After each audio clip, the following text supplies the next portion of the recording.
अस्सलाम वालेकुम दोस्तों, आज हम ब्रिक्स के बारे में पढ़ रहे हैं और ब्रिक्स की ओरिएंटेशन के बारे में आज हमने पढ़ना है। तो इसके लिए हमारा टॉपिक का नाम मैं पहले लिखता हूँ, ब्रिक्स। ब्रिक्स की ओरिएंटेशन के बारे में चूँकि हमने पढ़ना है, तो अब ब्रिक्स की ओरिएंटेशन के बारे में पढ़ने के लिए हमें ब्रिक्स की डायमेंशंस का पता होना ज़रूरी है। डायमेंशन कौन कौन सी हैं ब्रिक्स की?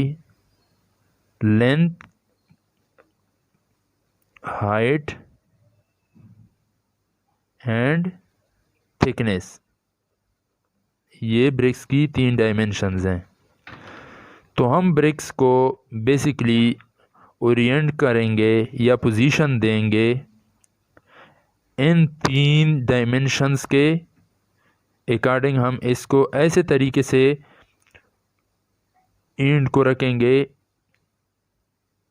कि जिससे हमें इसकी मुख्तलिफ ओरिएंटेशंस का पता चले। तो इसके लिए जो ब्रिक्स हैं उनकी ओरिएंटेशन हमारे पास 6 किस्म की ओरिएंटेशन है। कितनी किस्म की हैं? There are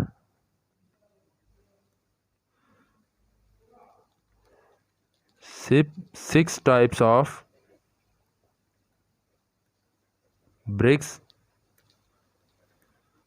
orientation. अब इन 6 में पहली कौन सी है? पहली हमारे पास स्ट्रेचर, नंबर दूसरा है हेडर, तीसरा है सोल्जर, चौथा है रोलॉक स्ट्रेचर, पांचवा है सेलर और छठा है हमारे पास रोलॉक इटसेल्फ। ये 6 पोजीशन ओरिएंटेशंस हैं या पोजीशंस हैं ब्रिक्स को ले आउट करने के लिए। अब मैं आप लोगों को इसके डायग्राम्स के ज़रिए बताऊंगा कि कैसे इनको हम रखते हैं। तो वो हम कहते हैं कि ये रोलॉक पोजीशन में ये ईंटें लगी हुई हैं। किसी भी दीवार में हम देखते हैं या किसी भी जगह पर हम देखते हैं, तो वो जब ईंटें जब लगी होती है बाण में, तो उनकी जो ओरिएंटेशन है, उनकी जो पोजीशन है, तो उसके अकॉर्डिंग हम ये कह सके कि ये रोलॉक पोजीशन है या ये सोल्जर पोजीशन है या सेलर पोजीशन है या स्ट्रेचर है या हेडर है। तो इनके बारे में हम आसानी से बता सकते हैं। अब मैं आपको इसके डायग्राम बना के बताता हूँ कि कैसे हम इनको बोलते हैं।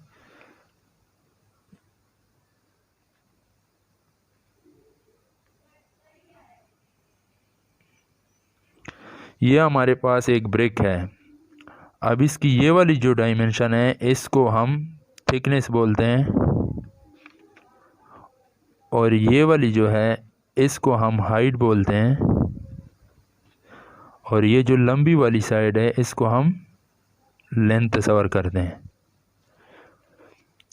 इसी तरह अब अगर हम बात करें स्ट्रेचर की, तो स्ट्रेचर में ये होता है, यही ब्रेक मैं दोबारा बनाता हूँ।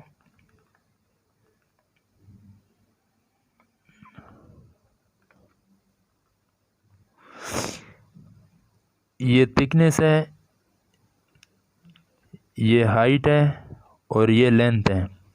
तो इसका जो ये शेडेड एरिया जो है, जो मैंने शेड कर रहा हूँ, ये शेडेड एरिया जो है, जो हाइट और लेंथ के कम्बिनेशन से जब ये दीवार की जो फ्रंट साइड होगी वहाँ पे जब ये दिखाई देगा, इस पोजीशन में जब ईंट दिखाई देगी, तो उसको हम कहेंगे ये स्ट्रेचर पोजीशन है। कौन सी पोजीशन है? स्ट्रेचर पोजीशन है।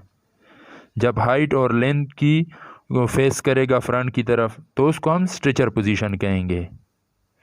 इसी तरह अगर यही ईंट है,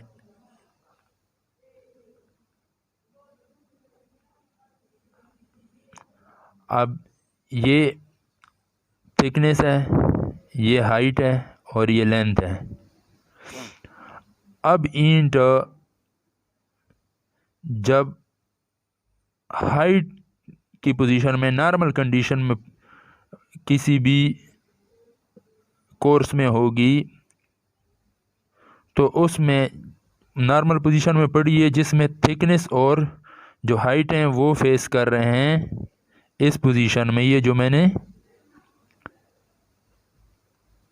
ये एरिया जो शेड किया है, इस पोजीशन में जब ईंट का फेस हमें नज़र आएगा तो हम उसको कहेंगे कि ये कौन सा ओरिएंटेशन है, ये हेडर ओरिएंटेशन है। इसको हम हेडर ओरिएंटेशन का नाम देंगे। इसी तरह अब हम आगे जाते हैं। अब हम तीसरी जो ओरिएंटेशन है उसके बारे में बात करते हैं। अभी चूंकि हमने जो ईंट थी उसको हाइट की पोजीशन में खड़ा करके बताया कि अगर इसको हाइट की पोजीशन में खड़ा करेंगे तो उस पोजीशन में ये स्ट्रेचर और हेडर की ओरिएंटेशन देगा। लेकिन अभी अगर उसकी थिकनेस को हम वर्टिकल कर दें, थिकनेस जो है उसकी वो वर्टिकल हो जाए और उसकी जो हाइट है वो वाई डायरेक्शन में हो जाए और जेड डायरेक्शन में उसकी लेंथ हो जाए, तो उस कंडीशन में हम देखते हैं कि ये कौन सी लुक हमें देता है। अब ये जो है ये थिकनेस है, ये उसकी हाइट है और ये उसकी लेंथ है, इधर से इधर तक ये लेंथ है। तो इस पोजीशन में जब हमारे पास ब्रिक पड़ी हुई होगी तो इस पोजीशन में ब्रिक्स को कि ये जो फेस है ब्रिक का, ये वाला जिसमें हमारे पास थिकनेस और हाइट का कॉम्बिनेशन बन रहा है, लेकिन ईंट को हमने खड़ा किस पोजीशन में किया हुआ है, ईंट जो फेस है, ईंट जो फेस कर रही है फ्रंट को, तो उसमें हमारे पास थिकनेस और हाइट है। इस पोजीशन को हम रो लॉक पोजीशन बोलते हैं, रो लॉक पोजीशन, इसको रो लॉक पोजीशन बोलते हैं। अब है हमारे पास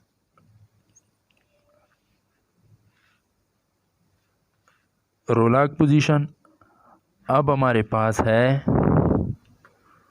जब ईंट को हम लेंथ वाइज खड़ा करें और ये शॉर्टर साइड हो गई और ये थिकनेस हो गई, मैं इसको बनाऊं।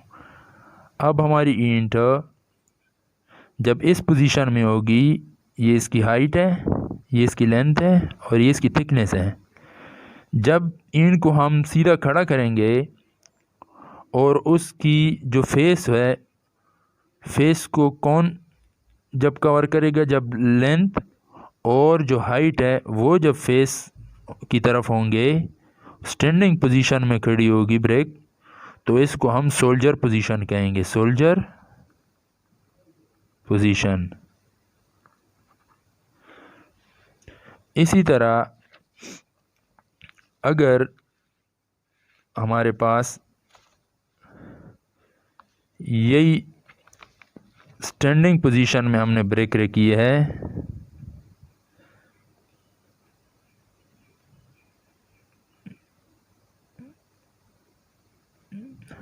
ये स्टैंडिंग पोजीशन में हमने ब्रेक रख दी है। अभी जो इसकी थिकनेस है और जो लेंथ है, ये दोनों साइड्स जब फेस करेंगे फ्रंट को, थिकनेस और लेंथ, इसको हमने सीधा रखा है ईंट को, तो ये इसका जो फेस है फ्रंट की तरफ कौन सा है, लेंथ और थिकनेस का जो कॉम्बिनेशन है, इस कॉम्बिनेशन को हम सेलर पोजीशन बोलते हैं, सेलर पोजीशन या सेलर ओरिएंटेशन।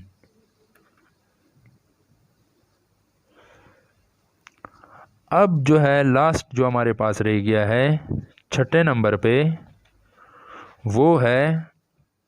वो रोलाक पोजीशन में ही है, लेकिन उसको रोलाक स्ट्रेचर कहा जाता है। मतलब रोलाक पोजीशन का मतलब है कि जब थिकनेस, जो ब्रिक की जो थिकनेस है वो वर्टिकल हो और उसकी जो हाइट है वो वाई और जेड डायरेक्शन में उसकी लेंथ हो, इस पोजीशन को, ये रोलाक पोजीशन हमने बनाया है। इसमें हमारी ये थिकनेस है, ये हमारी हाइट है और ये हमारी लेंथ है। इस पोजीशन में ये जो थिकनेस और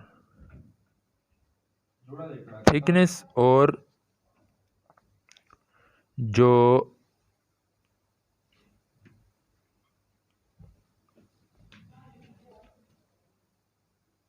जो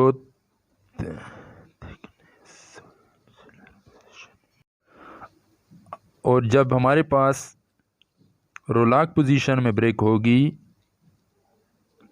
और उसका फेस जो है फ्रंट की तरफ जो फेस जाएगा वो लेंथ और थिकनेस का कम्बिनेशन होगा, लेकिन हमारी ईंट जो है वो रोलाक पोजीशन में होगी। रोलाक का मतलब ये है कि उसकी जो थिकनेस है उसको हमने वर्टिकल रखना है।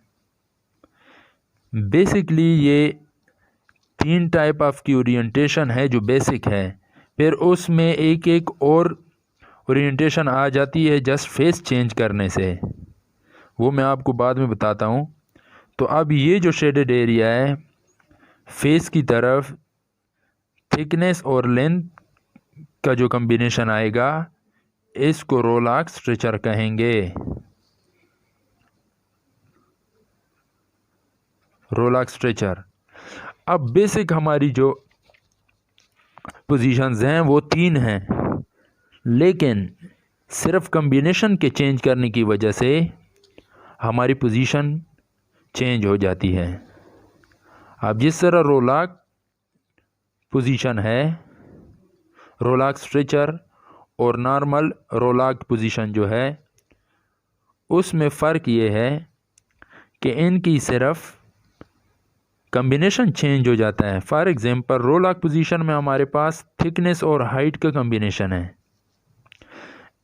अब ये हमें पता चला कि रोलाक स्ट्रेचर और रोलाक जनरल रोलाक पोजीशन जो है इन दोनों में सिर्फ जो फ़र्क है वहाँ पे हाइट का कम्बिनेशन थिकनेस के साथ आ रहा है तो रोलाक पोजीशन बन रहा है, और यहाँ पे थिकनेस के साथ हमारा लेंथ का कम्बिनेशन आ रहा है तो वो स्ट्रेचर की तरफ जा रहा है। इसी तरह अगर हम सेलर और सोल्जर पोजीशन की बात करें तो सेलर पोजीशन में और सोल्जर पोजीशन में, दोनों पोजीशन में हमने ब्रिक को लार्जर जो साइड है जो लेंथ वाइज है उसको हमने वर्टिकल रखा हुआ है। ये बेसिक इसकी जो ओरिएंटेशन है ये है कि हम इसकी लेंथ को वर्टिकल पोजीशन में रखें। अब उसके बाद जो डिफरेंस ये है कि सोल्जर पोजीशन तब बन जाती है, इसमें हमें लेंथ, सेलर और सोल्जर में हमें लेंथ को मस्ट कंसीडर करना कि इसको हमने लेंथ वाइज रखना है। उसके बाद सिर्फ यहाँ पे सोल्जर पोजीशन में थिकनेस आ गई है साथ, तो थिकनेस और लेंथ के कम्बिनेशन से सोल्जर पोजीशन बन गई, और लेंथ वही कांस्टेंट है पोजीशन। अब सिर्फ थिकनेस का जो कम्बिनेशन इसके साथ आ जाएगा तो ये सेलर पोजीशन बन गई। इसी तरह अगर हम स्ट्रेचर और हेडर की बात करें, इसमें हमारे पास जो कांस्टेंट चीज़ है वो हमारे पास हाइट है। ब्रिक को हमने हाइट के अकॉर्डिंग ले करना है। अब डिफरेंस किस चीज़ की आ रही है, जब लेंथ और हाइट का कम्बिनेशन हो गया तो स्ट्रेचर बन गया, और जब हाइट और थिकनेस का कम्बिनेशन हो गया तो हेडर बन गया। तो मेरे दोस्तों, मैं उम्मीद करता हूं कि आप लोगों को आज इस टॉपिक की अच्छे तरीके से समझ आई होगी। अगर आप ख़ुद भी इसके बारे में थोड़ा सर्च करें, आपको ये आइडिया मज़ीद क्लियर हो जाएगा।